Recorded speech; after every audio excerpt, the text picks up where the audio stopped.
清晨，熟睡中的人们都会被一阵浑厚嘹亮的喊声唤醒，这声音宛如晨钟穿越整个王舍城，提醒着人们该起床工作了。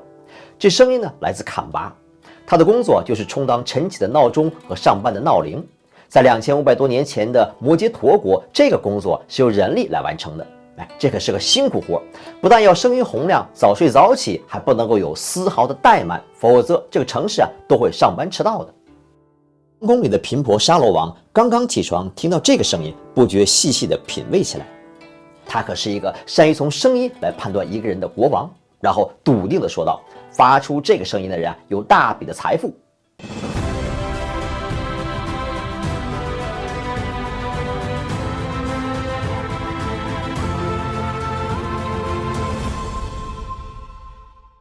一听这话，国王旁边的侍女总管直皱眉头，心想：一个做着这种低微工作的人，怎么会拥有大笔的财富呢？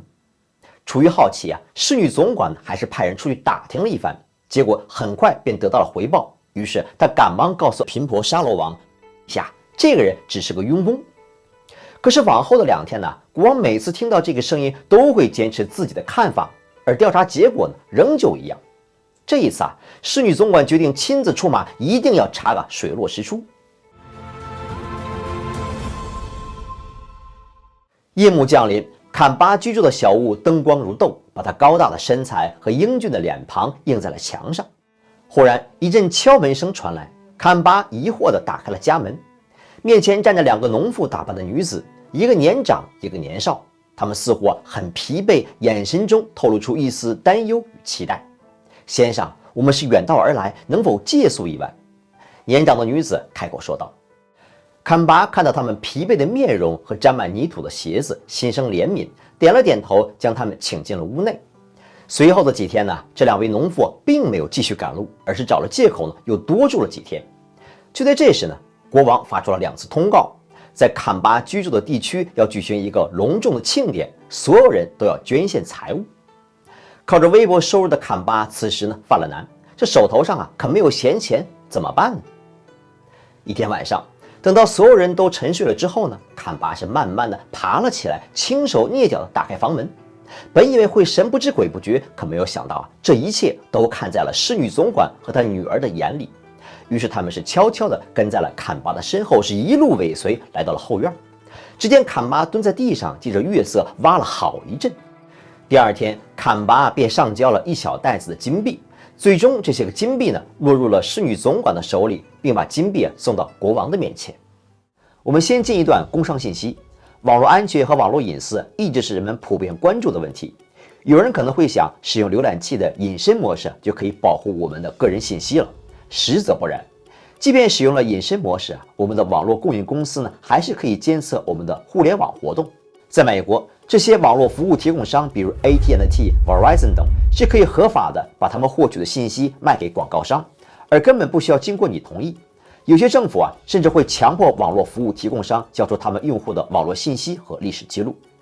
我们每个人的个人信息，包括信用卡、账户登录信息、医学记录等等，在暗网的黑市上可以卖到上千美元。许多黑客都会通过一个很简单的方法来窃取您的个人信息，那就是当您在咖啡店、酒店、机场等使用公共 WiFi 时也连接到同一 WiFi 网络，然后轻松盗走您的信息。为了保证个人信息的安全，我会使用 Express VPN。它是福布斯、CNET、TechRadar 等网站上评分都是第1名。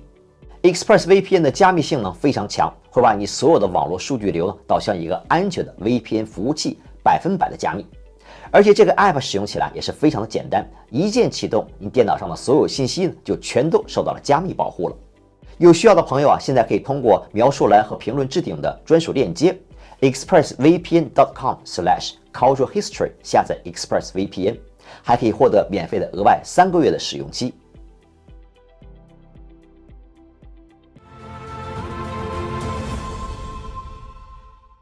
不久，坎拔的家中迎来了王宫的使者，邀请他到宫中。此时的坎拔眼中却闪过一丝的不安，而侍女和他的女儿已经悄然返回了王宫，等待着一切的揭晓。王宫的大门缓缓打开，映入坎拔眼帘的是金碧辉煌的殿堂。他被引领到国王的面前。此时的国王正在王座上，旁边那位假扮成农妇的侍女总管和他的女儿分站左右，手中分别拿着坎拔献上的金币以及装金币的袋子。国王威严的声音响起：“坎拔，这些金币从哪里来的？告诉我实情，只要你是无辜的，我保证你不会受到任何伤害。”坎拔深吸了一口气眼中闪烁着一丝泪花。陛下，那金币是我父母留下来的。原来若干年前，一场突如其来的瘟疫无声无息地席卷了城里的每一个家庭，死亡的阴影笼罩着王舍城的每一个角落。城里最有钱的银行家也无法幸免，他与妻子和家人纷纷染疫，只有年幼的儿子坎拔是家中唯一没有染病的人。这天夜里，坎拔的父母已经是非常虚弱，自知所剩时间不多，这满眼是不舍和担忧。坎拔，他们声音低沉，这个城市现在太危险了，答应我，孩子，你必须马上离开，只有等到这场灾难过后才可以回来。随后他们告诉他了一个秘密，那是家族代代相传的珍藏，他们已经将宝贵的财富安全地隐藏了起来。做好了最后的交代，父母是慢慢地闭上了双眼，安详地离开了人间。坎拔只能匆匆地掩埋了父母，只身走向了未知的远方，消失在夜色当中。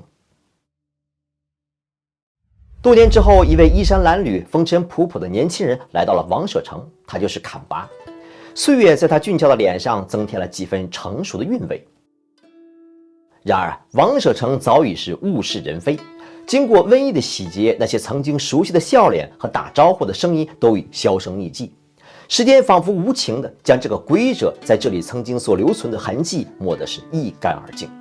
坎拔找到父母埋藏宝藏的地点时心跳不由得加快，小心翼翼地挖开厚土，终于堆积如山的金币出现在自己的眼前，闪闪发光。此刻他心中不觉得忐忑起来，他想自己不可以轻易地将这些财宝拿出来。在城里人眼中他只是个外乡来的穷小子，突然拥有这么多财富，有谁不会觉得奇怪呢？如果有人去向国王报告没收了财产，该怎么办？带着这样的顾虑他决定还是让这些个金币静静地躺在那儿，而自己则开始寻找一份工作以维持生计。每天清晨，他靠着自己嘹亮的嗓音将睡梦中的人们叫醒，告诉他们新的一天开始了，是时候开始准备食物、马车，套上牛犁，开始一天的劳作了。在那个没有闹钟和手机的时代他的工作如同是城里的闹钟和上班铃，是必不可少的。坎拔一口气讲完了他的故事，说出埋藏金币的地点，所有的财富被挖了出来，并且送进了宫中。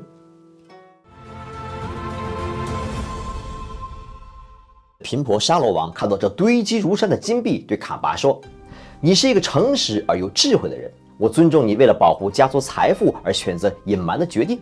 不过从今天开始你不必再隐藏你的身份了，我将任命你继承你父亲的职位，担任城里的银行家。”坎拔既震惊又感激，向国王深深的鞠躬感谢。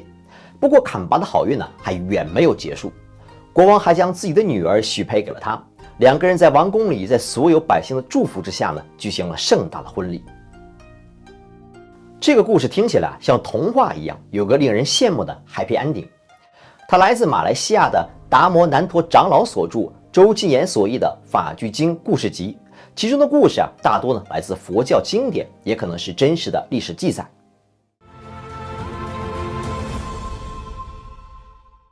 一天，国王与坎拔一同来到了竹林精舍，恭敬地向佛陀顶礼问候。国王向佛陀分享了坎拔的故事，说尽管坐拥巨额财富，坎拔却选择谦卑的生活，用劳动赚取生计，尽职尽责地从事一份低微的工作。频婆沙罗王告诉佛陀，正是坎拔的这种精神令自己感动，所以他任命坎拔为城中的银行家。佛陀听后借着这个机会，深入地讲述了哪些人格特质会让人们在生活中取得成功。这就是精进，不贪图享受，举止清净，遇事有正念，善于分辨善恶和克己。精进是说，坎拔虽然遇到生活中的巨大考验，但他不屈不挠地生活着。不贪图享受即使家中有矿，坎拔却没有躺在父母留下的财富上睡大觉，或者是挥金如土，而是选择每日早起叫醒全城居民，开始新的一天的生活。举止清净是说，坎拔的工作虽然低微，但他做的是尽职尽责。遇事有正念是说，他在面对困境时始终保持冷静，并认清自己的处境，就好比最终选择不去挖金币一样。他心地善良，接待了侍女总管和他的女儿，并慷慨地与他们分享住所。善于分辨善恶，当他遭遇误解的时候他选择了坦然面对，向国王说明真相，而不是选择逃避或者欺骗。克己是说，即使有能力过着奢侈的生活，他却可以不被财富所诱惑，过着简单实在的生活。在整个故事当中，坎拔始终遵循了诚实、努力、谨慎、克己的政治生活原则，最终获得了国王的认可。佛陀最后指出正是这些优良品质使坎拔在生活中取得了名誉和尊重。好，感谢您的收看，我们下次节目再见。